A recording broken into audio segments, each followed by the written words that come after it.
Iba a hablar sobre 3 cosas, pero voy a hablar sobre 4 cosas. Originariamente pensaba en primero hacer una reflexión sobre la teoría de la liquidez.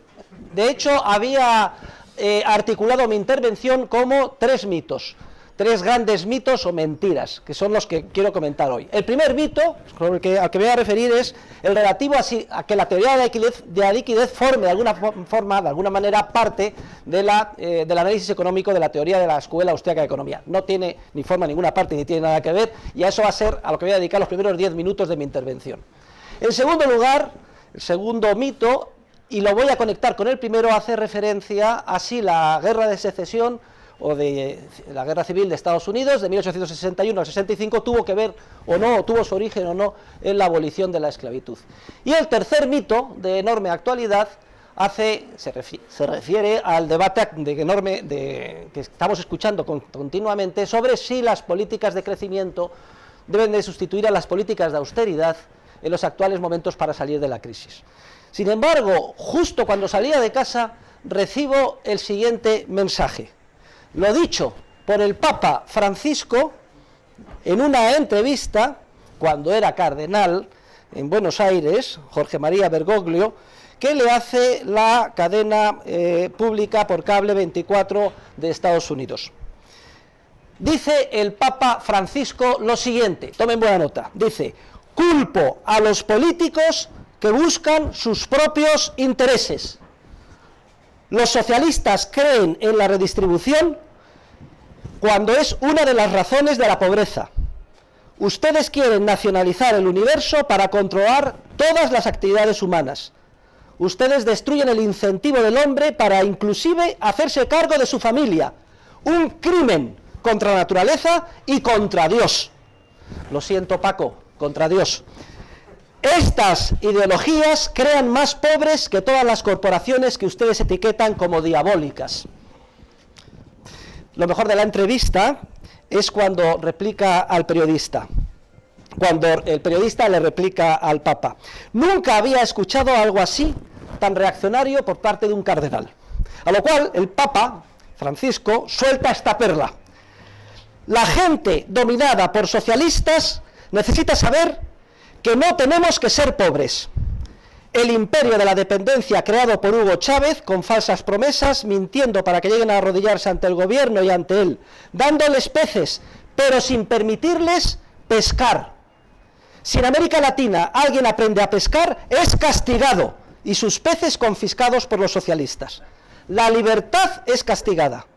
Tú hablas de progreso, y yo de pobreza. Temo por América Latina. Toda la región está controlada por un bloque de regímenes socialistas, como en Cuba, Argentina, Ecuador, Bolivia, Venezuela, Nicaragua. ¿Quién los salvará de la tiranía?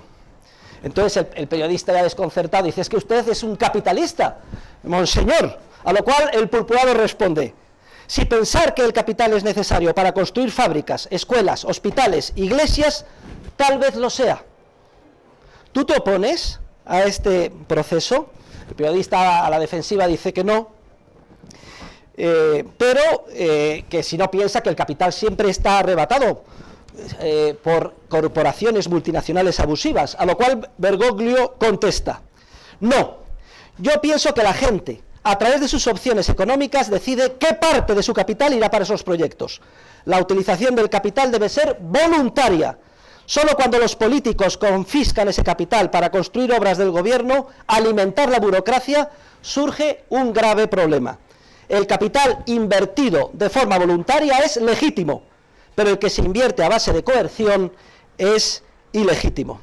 Entonces el periodista Matthews, ya desesperado, tacha de radical al cardenal, y Bergoglio, con toda tranquilidad, le dice: te ves muy enojado, pero la verdad puede ser dolorosa.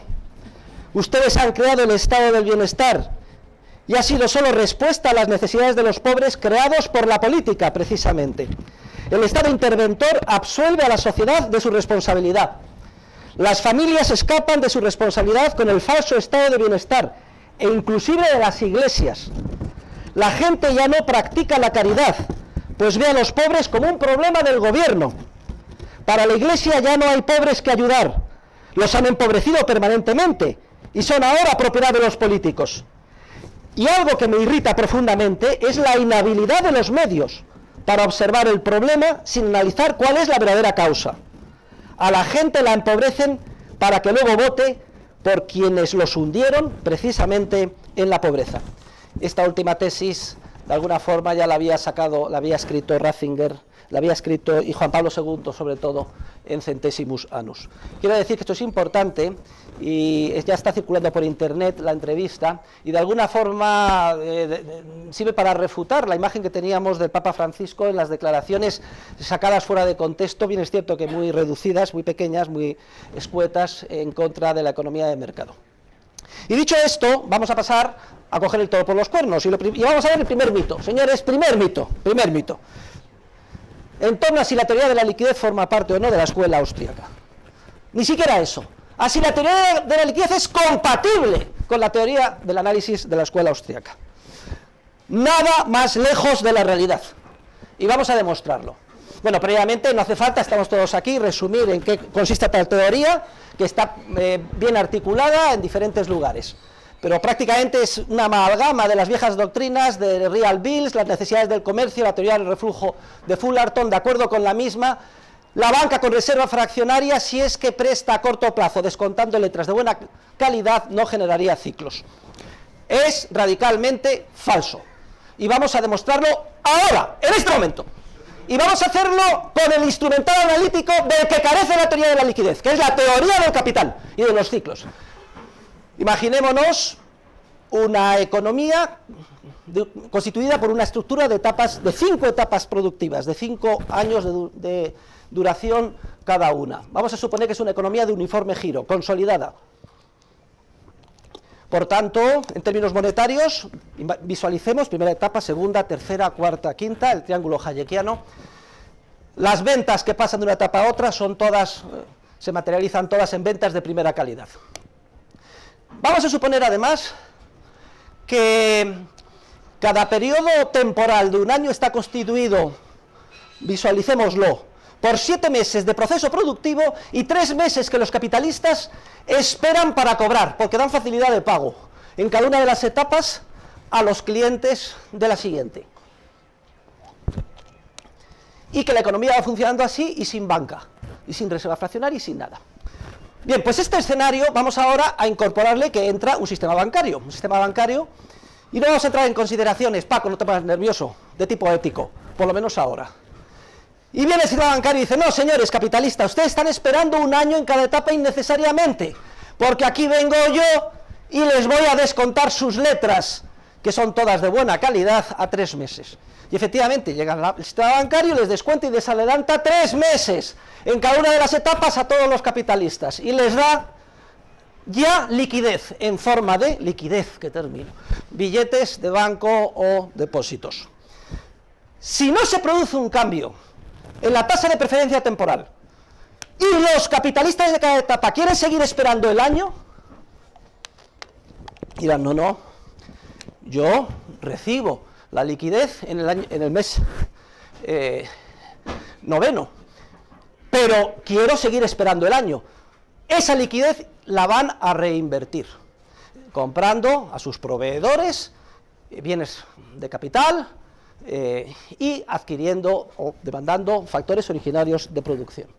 En pocas palabras, hacia atrás visualizamos que en cada una de las etapas se produce un alargamiento de 3 meses.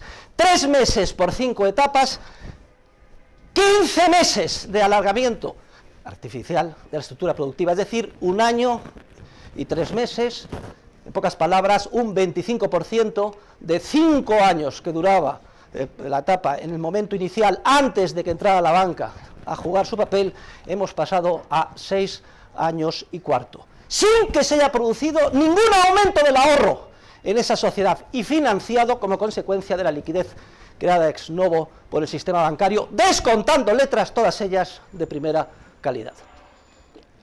Como es lógico, en la economía de uniforme giro tenía sus saldos de tesorería, transcurrido el correspondiente periodo, los bancos que sustituyen a los capitalistas reciben la tesorería, la vuelven a prestar, descontando letras y así sucesivamente. Con una peculiaridad, que es que ahora ya no tenemos 5 etapas, tenemos 6 25, una etapa y 25 más, y además que a su vez produce bienes que se supone serán de buena calidad, que a su vez se descuentan, y así sucesivamente. En pocas palabras, inyección monetaria, distorsión de la estructura productiva, generación de todas las semillas del ciclo económico. Teoría del capital elemental, economía 1.0.1, crisis económica, como queríamos demostrar. Hay una serie de consideraciones complementarias que tengo que hacer, y es que, fijaros, si suponemos que es una economía consolidada, la capacidad que tiene el sistema de inyectar liquidez descontando letras es tremenda, porque podría duplicar, si descuenta como letras todo lo que cambia de manos de etapa a etapa, duplicaría, es decir, la masa monetaria que se puede inyectar puede llegar a duplicar el volumen total originario de transacciones monetarias de todas las etapas. Como es lógico, en la vida real no se descuentan letras por ese volumen, pero lo que sí hay es una enorme elasticidad, un volumen que puede ser mucho mayor o menor y que responde, es enormemente sensible a las condiciones crediticias, facilidades concedidas y sobre todo al tipo de interés. Esa es la idea esencial recogida por aquellos que refutaron hace ya 200 años la teoría de los real deals y que hace suya y desarrolla Mises y el resto de los teóricos de la escuela austríaca. Hay otros muchos aspectos de tipo periférico que podríamos comentar. Es obvio que los bancos con reserva fraccionaria generan dinero. No vamos a entrar a la privatización y son dinero, sustitutos monetarios perfectos son los medios fiduciarios que actúan exactamente igual que el dinero. Y además la prueba está clarísima. Cójanse cualquier medida estadística de la masa monetaria y incorpora efectivo y depósitos. Esos depósitos, que son las 9/10 partes del dinero que utilizamos, están creados por el sistema de reserva fraccionaria.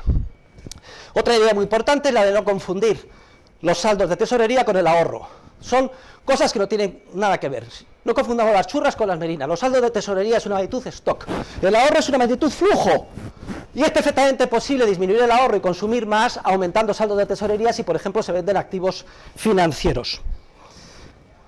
Otra idea que tenemos que quitarnos de la cabeza es que las crisis sean resultado del descalce de plazos. No, señor, están confundiendo la causa con el efecto. En una economía sin banca con reserva fraccionaria, el descalce de plazos no plantea ningún problema. El ahorro es un flujo, y aquellos más o menos constantes, salvo que se produzcan tensiones. Y es irrelevante el plazo, que es esto de ahorro a 1 año, 2 años, no. Quitando la pequeña prima que puede haber de liquidez en los primeros meses, etcétera, pero es constante. Y uno puede cambiar su rol de ahorrador por otro a través de muchas instituciones que se dan en el mercado y han surgido espontáneamente. Los fondos de inversión, las bolsas de valores o simplemente el rollover, etcétera. Yo me cambio por ti a través de muchas instituciones que lo vamos a analizar aquí. El descalce de plazos sin reserva fraccionaria no plantea ningún problema de crisis económica. Solo lo plantea cuando hay una quiebra generalizada de la confianza que siempre es resultado de otra causa distinta. La mala inversión generalizada inducida en el sistema por una banca que actúa con reserva fraccionaria al margen de los principios generales del derecho, como luego vamos a comentar, porque está aquí para Capella y siempre me gusta lanzarle algún dardo.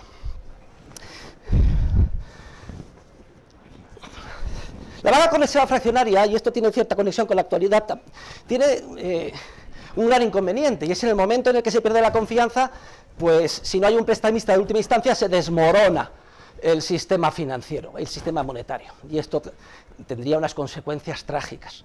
De ahí viene la reciente declaración también del Papa Francisco diciendo es que se han dado miles de millones a los bancos y la gente se dejaba que la gente de los niños siguiera muriendo de hambre. Esto es una enorme confusión, no se han dado miles de millones a los bancos, como si esto respondiera a alguna riqueza, simplemente lo que se ha hecho es la desaparición o la volatilización del dinero creado de la nada en forma de depósitos en la etapa de contracción, se compensa con otra creación monetaria, y eso es lo que hace el Banco Central, que tiene siempre que estar al quite cuando hay un sistema de banca con reserva fraccionaria. Este es el tema clave. Ahora, también tiene un lado bueno, tiene una cuestión que también es interesante, y es que si viene la crisis y se mantiene la confianza, en el sistema bancario, es irrelevante el valor de los activos de la banca. Esta es otra de las ideas esenciales. El valor de los activos de la banca es irrelevante. Luego, querido Guindos, cada vez que has hecho el decreto primero, el decreto segundo, el decreto tercero, el decreto cuarto, para obligar a los bancos a sanear sus balances, lo que has hecho es inducir una contracción adicional innecesaria del sistema y hacer innecesariamente más profunda y grave la crisis que estamos sufriendo. Esta es una de las causas de agravamiento adicional. La otra, como todos sabemos, es haberse empeñado en subir los impuestos, sobre todo los que afectan al espíritu empresarial y a la acumulación de ahorro. La prueba palpable de que esto es así es que el proceso de transición hacia una economía sana, basado en el coeficiente de caja del 100%, consiste precisamente en consolidar los depósitos a la vista, emitiendo el dinero necesario, dejándolo esterilizado a partir de ahí y exigiendo un coeficiente de caja del 100%. Y quedan liberados todos los activos que actualmente, y es irrelevante el valor que tengan, lucen como colateral contable de los depósitos de la banca. Y si quedan liberados, se puede hacer lo que yo propongo en el capítulo 9 de mi libro. Se puede hacer un swap con los títulos de deuda pública viva y, por tanto, solucionar uno de los problemas que más agobian a las economías modernas. Por cierto, el año pasado ha salido un working paper del Fondo Monetario Internacional del que son autores dos economistas matemáticos, Michael Kuhnhoff y Jaromír Benes. En un principio no mencionaban a la escuela austriaca, luego yo les escribí y ya me citan y me mencionan. Le llaman el Chicago Banking Reform, es una forma de... lo que han hecho es meter en sus sistemas informáticos, en el Fondo Monetario Internacional, en un macromodelo matemático, un Dynamic Stochastic General Equilibrium Model, un sistema de transición parecido, aunque no igual al que yo propongo. Porque la propuesta que ellos modelizan es la de Fisher, que consiste en que el gobierno compra esos activos que sobran a los bancos, les da dinero y les obliga a consolidar al 100%. Bueno, llegan a la conclusión de que se produciría un aumento en el PIB mundial del 10%. Eso es apretando su botón y sale el resultado. Como es lógico, no estamos de acuerdo con la metodología, y yo le escribí a los autores y les dije que el 10% me parecía muy poco y que estaba mal hecho el modelo. Ellos solo piensan el 10% porque están pensando en el ahorro que supondría el coste actual de la deuda en forma de intereses que se paga, que desaparecería una vez que se llevara a cabo el canje. Yo le digo, os falta lo más importante por falta de conocimientos. Y es curioso, vean ustedes la segunda versión en internet en la que ya me citan. Lo más importante es no ese ahorro, que es algo relativamente importante y prosaico y actual ahora, pero sobre todo que nos evitaríamos a partir de ahora los ciclos recurrentes de auge y recesión, sobre todo la mala inversión generalizada que produce la banca con reserva fraccionaria. En fin, todas estas consideraciones y muchas más están suficientemente elaboradas, analizadas y estudiadas críticamente en el capítulo 8 de mi libro. Cuando me refiero al análisis crítico de la escuela neobancaria con reserva fraccionaria, no se refiere expresamente a la teoría de la liquidez, sino a esa generalización debida a Selgin y White, ex economistas austríacos, por lo menos el primero, que no ya... White, no me atrevería a pronunciarme, respecto de que un sistema de banca libre sin banco central permitiría que la estabilidad del equilibrio monetario. Yo demuestro por qué esto no sería así, por qué no valen los mecanismos de equilibrio monetario que explica Selgin, cómo su análisis macroeconómico le impide ver lo que sucede en la realidad, y además tengo que decir que hasta el momento ninguno de mis argumentos ha sido refutado por ninguno de ellos. Quedamos a la espera a ver si se produce tal refutación. Bien, todos estos temas son estudiados in extenso, y esto es importante en mi máster. En el máster mío yo quiero darle una visión multidisciplinar, y Juan Ramón Rayo pues ha hablado in extenso de la teoría de la liquidez. A mí no me preocupa en mi máster, porque cuanto más visiones haya, más alternativas, los alumnos lo que tienen que hacer es pensar, analizar, llegar a conclusiones por su cuenta. Y además me da lo mismo porque con mi instrumental parecerá arrogante, ¿no?, pero se comen con patatas al señor Rayo.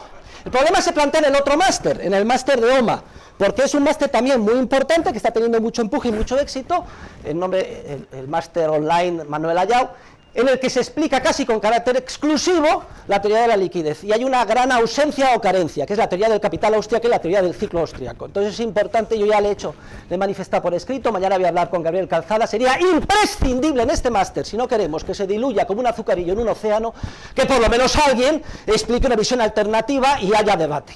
Podemos buscar a un profesor que lo haga, o alguno de los que ya tenemos, David Sanz, Rayo, etcétera, pero hombre, por lo menos estudiar la teoría del capital, Hayek, precios y producción, que mínimo, que mi libro es algo que necesita cualquier analista de inversiones, de value investing, que tiene que conocer cuál es la conexión entre el lado real y el lado monetario de la economía. Walter Block, mi amigo mío, economista austríaco de la Universidad de Loyola, dándole vueltas a esto me decía con cierta jocosidad: Jesús, no entiendo la tozudez de esta gente por defender la banca comercial fraccionaria, ni a Selgin ni a White, pero qué tozudez. Podríamos añadir aquí, y a Ignacio del Castillo, y a Paco Capella, Juan Manuel, pero ves, dice, es que parece que reciben un sueldo de la banca. Se lo comentaba el otro día a Juan Ramón y dice, no lo recibo, pero tampoco me importaría. Yo estoy seguro que ni José Ignacio del Castillo, desde luego, no sé si el Giri White, esto es posiblemente, pero ni José Ignacio del Castillo, ni Paco Capella, ni mucho menos Juan Ramón Rayo están a sueldo de la banca, aunque a veces lo parezca. Yo más bien tengo otra hipótesis. Yo creo que han sido abducidos por una secta, la que podríamos denominar la secta de la liquidez, en la que actúa como un gurú, un oscuro profesor húngaro de matemáticas que se ha jubilado en una universidad canadiense y de nombre más o menos exótico que no voy a pronunciar. Me da lo mismo el oscuro gurú, pero lo que no me da lo mismo es que se autocalifique de neoaustriaco y que en el colmo de la desfachatez haya fundado un instituto neoaustriaco, porque queridos discípulos, queridos miembros del Congreso de la Escuela Austriaca, queridas personas que estáis hoy aquí, esta teoría y la posición del oscuro gurú canadiense de origen húngaro ni es neo, porque lo que defiende tiene, iba a decir, y no lo digo, que es más viejo que el MER, tiene 200 años, y mucho menos es austriaco. Y no es austriaco porque si revisamos todas las obras, los miles de páginas escritos por Mises, por Hayek, por MacLuhan, por Rothbard, por Kirchner, en ninguno se habla ni se acepta con validez científica la teoría de la liquidez. Y que no se me diga que en el artículo Held de Menger se menciona esto. Es un artículo de 160 páginas, lo sabré yo que lo he publicado en el editorial, y en la última página y media, en 2 párrafos, lo único que dice es que la banca con reserva fraccionaria permite economizar efectivo. Oiga, eso es descubrir el Mediterráneo. Pero en todo caso tampoco le criticamos a Menger, porque era en este sentido pre-austríaco. Todavía no había habido las aportaciones de teoría del capital de Bonn, va a haber ni la principal contribución esencial de teoría del ciclo de Mises desarrollada después por Hayek. Y terminamos con una cita de Hayek. ¿Qué dice Hayek sobre la teoría neobancaria del descuento de letras? Fíjense ustedes lo que dice sobre la teoría de la liquidez del descuento de letras. Dice, supone la resurrección explícita de un error que ya había sido felizmente superado. Su influencia ha sido especialmente calamitosa y perniciosa, pues echa por la borda todos los conocimientos ganados con tanto esfuerzo durante más de un siglo. Queridos alumnos, más no cabe. Y pasamos al segundo mito. De una gran mentira a otra gran mentira. Y la segunda gran mentira es que la guerra de secesión norteamericana tuvo que ver con la esclavitud. Y vamos a hablar del señor Lincoln porque fue uno de los grandes defensores de la banca con reserva fraccionaria del Banco Central. Lo que pasa es que solo tuvo éxito después de muerto como el Cid, y hasta 1913 no se creó la Reserva Federal. Aquí me gustaría referirme a un libro publicado bajo los auspicios de Juan de Mariana. Es el libro de Thomas J. Di Lorenzo, titulado El verdadero Lincoln, que se completa con otro que deben de leer, que no hemos podido traducir, pero está disponible en el Mises Institute, que se titula Lincoln Unmasked, es decir, Lincoln desenmascarado. Y estas reflexiones que voy a decir aquí ahora me surgen cuando fui a ver la película de Steven Spielberg, en enero, en febrero pasado, titulada con el mismo nombre, Lincoln. Yo cada vez que voy a una película sufro muchísimo, porque no voy a disfrutar la película, sino que se me pone a funcionar el cerebro como si eso fuera un congreso de economía y a sacar conclusiones. El gran mito es, el que ha pasado en los libros de historia que escriben los vencedores, es que de alguna manera tuvo que ver con la abolición de la esclavitud y la guerra civil. Y no, señores, no es así. De hecho, cualquier persona que de los que han ido, no sé, ¿cuántos han ido a ver la película? Levanten la mano, ¿alguien ha visto la película? Cualquier persona con mínimo espíritu crítico se da cuenta de que esto no tiene ni pies ni cabeza, porque la película trata de los últimos meses, el último 2 meses de la vida de Lincoln. Está a punto de terminar la guerra con la rendición en Appomattox de las fuerzas del sur, a punto, y todavía están en el norte discutiendo si van a abolir o no la esclavitud. Es obvio que si hubiera sido sobre esto, al empezar la guerra 4 años antes, el norte había dicho que era abolida la esclavitud, los del sur no queríamos hacer una guerra. No tuvo nada que ver sobre la esclavitud. De hecho, justo antes de empezar la guerra, Lincoln ofrece al sur hacer un cambio constitucional, consistente en que adquiere carta de naturaleza ya para siempre, que el tema de la esclavitud se decidirá a nivel de cada estado, no a nivel federal. Lo ofrece porque el verdadero interés de Lincoln era abortar la secesión. La esclavitud le importaba un pito. Pero no solo esto, es que cuando el 1 de enero de 1863 promulga la Emancipation Act, el muy cínico, esta acta de emancipación de esclavos solo tiene validez para los esclavos de los estados del sur, y les deja esclavos a todos los esclavos de los estados del norte, que eran sus aliados en la guerra. Entonces, si la guerra no fue sobre la esclavitud, ¿por qué fue? Fue porque se oponían dos visiones distintas de la Unión Norteamericana, que son muy paralelas y semejantes a las dos visiones distintas que hoy en día se están oponiendo en Europa, y es aquí a donde yo quería llegar. Por un lado estaba la tradición liberal, en el genuino sentido del término, digamos minarquista, de Jefferson, Madison, que creían en una unión entre estados a nivel paritario, en un entorno de libertad de comercio y de libre cambio, y por otro lado estaba el grupo estatista en torno a los autores de los Federalist Papers, sobre todo John Jay Clay y después como principal interventor político el propio Lincoln. Lincoln se le dibuja como un pobre abogado de campo rural en Illinois, y es mentira, era un abogado potentado de los intereses del Military Industrial Complex, cobraba minutas de hasta $20.000, una fortuna de entonces, por defender los intereses de los propietarios de las grandes empresas de ferrocarriles. Y el sistema que monta en torno al Partido Republicano es un sistema de gran Estado, que se alimenta con enormes subvenciones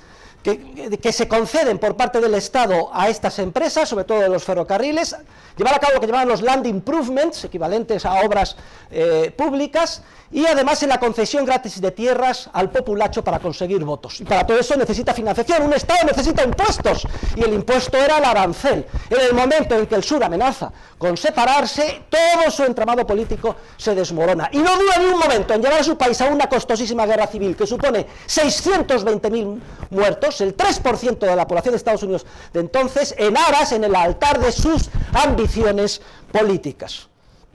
En la película, es curioso, el Mises Institute ha criticado mucho la película porque decía que era políticamente correcta. Yo la veo justo al revés. Yo creo que Spielberg tiene la habilidad de decir todo lo que puede en contra de Lincoln sin que le cuelguen o le ahoguen. Porque, por ejemplo, Lincoln fue también un criminal y un genocida. Es el primer político moderno que establece la política de tierra quemada. Hay que arrasar con el sur. Los geógrafos de Lincoln dicen que él dejaba actuar y no sabía lo que hacían sus generales. La propia película dice, señor presidente, hemos acabado con el puerto de Richmond, lo hemos arrasado.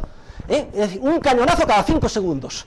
Y se habla de Richmond, todo incendiado, la gente, los pobres niños. Una cosa tremenda. Luego después, estas técnicas de tierra quemada serían utilizadas por los generales nordistas, Sheridan, Grant, Sherman, para hacer lo mismo en la frontera con los indios, para ahorrarse de pagar las tierras o expropiarlas para hacer los correspondientes ferrocarriles. Aparte que mienta al Congreso, como ven ustedes en la película, diciendo no estoy negociando con el sur. Sí que está negociando con el sur, y además a 100 kilómetros de Washington, y todo tipo de atrocidades, comprando a los políticos tránsfugas para que se pasen de un partido a otro, etcétera, etcétera. Vean la película con esta nueva visión que no tiene desperdicio. Y si esto es así, y ya pasamos al tercer mito, ¿qué debemos decir del asesinato de Lincoln? Por John Wilkes Booth, un actor de obras clásicas que sabía latín y griego, y cuando le pega el tiro grita, tirándose por la cortina, sic temper tyrannis, así mueren los tiranos. Es una aplicación directa de la teoría del tiranicidio del padre Juan de Mariana, que da nombre a nuestro instituto. No voy a entrar aquí en consideraciones éticas, las he desarrollado en la introducción al libro, del libro de Lincoln, el verdadero Lincoln. El que tenga interés que las lea.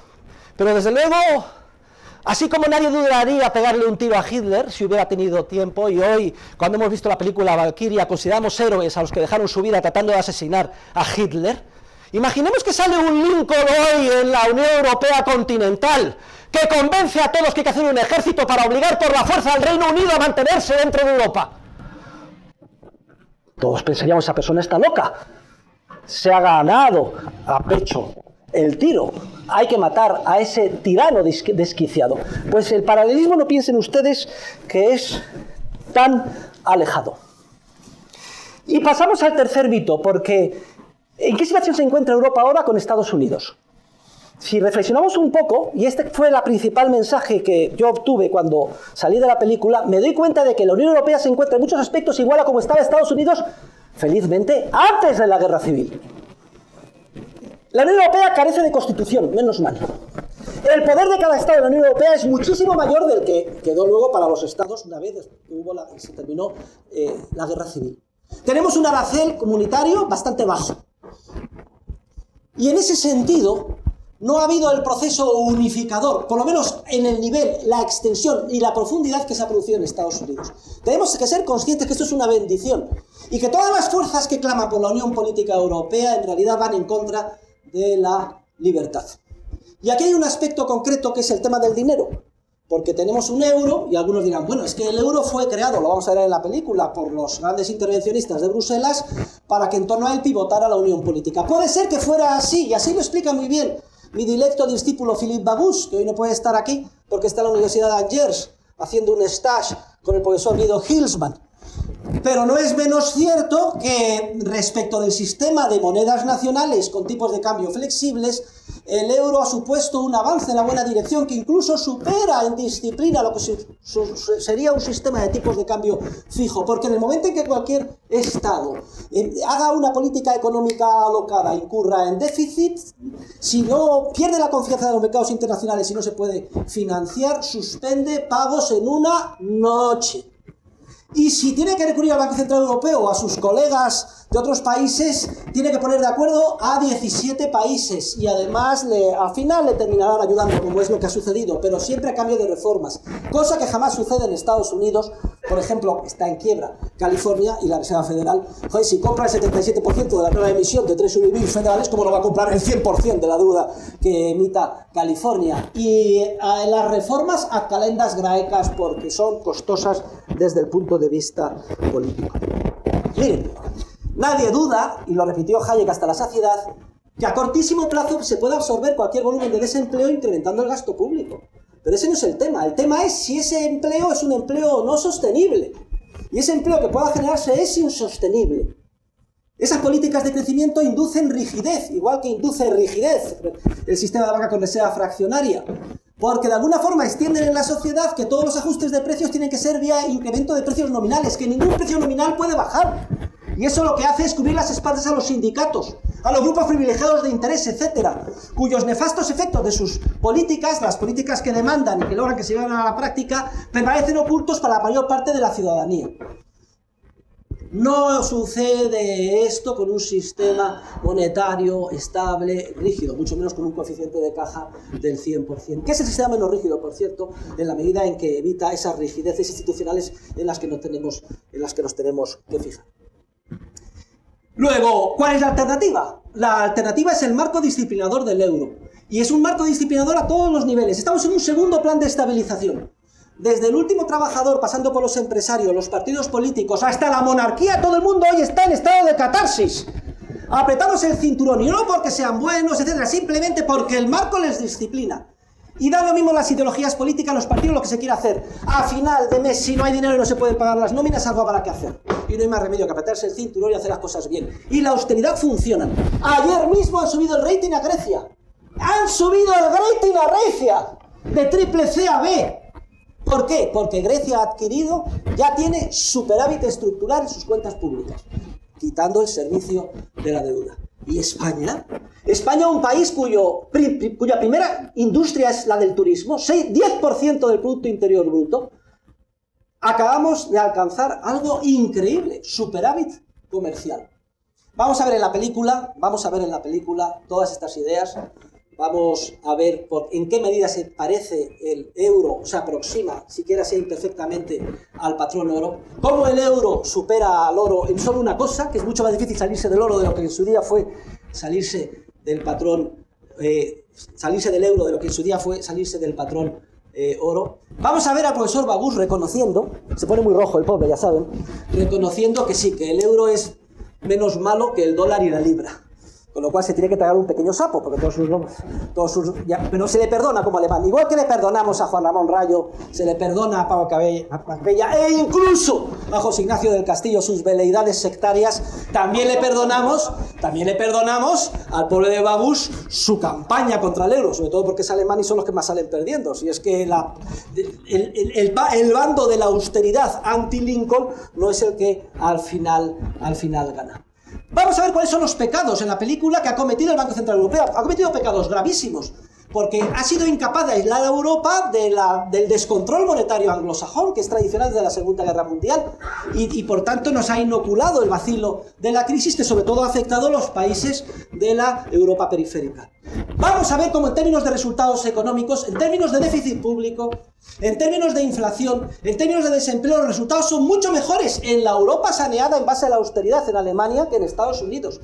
Incluso en términos de crecimiento. Cuando hice la película fue con los datos de 2011 y estaba creciendo al 3,6% Alemania y Estados Unidos al 0,7%, al 1%. Ahora que no me digan, es que ahora Estados Unidos está creciendo al 2% y Alemania al 0,7%. Que Alemania crezca al 0,7% es una manifestación del éxito de las políticas de austeridad.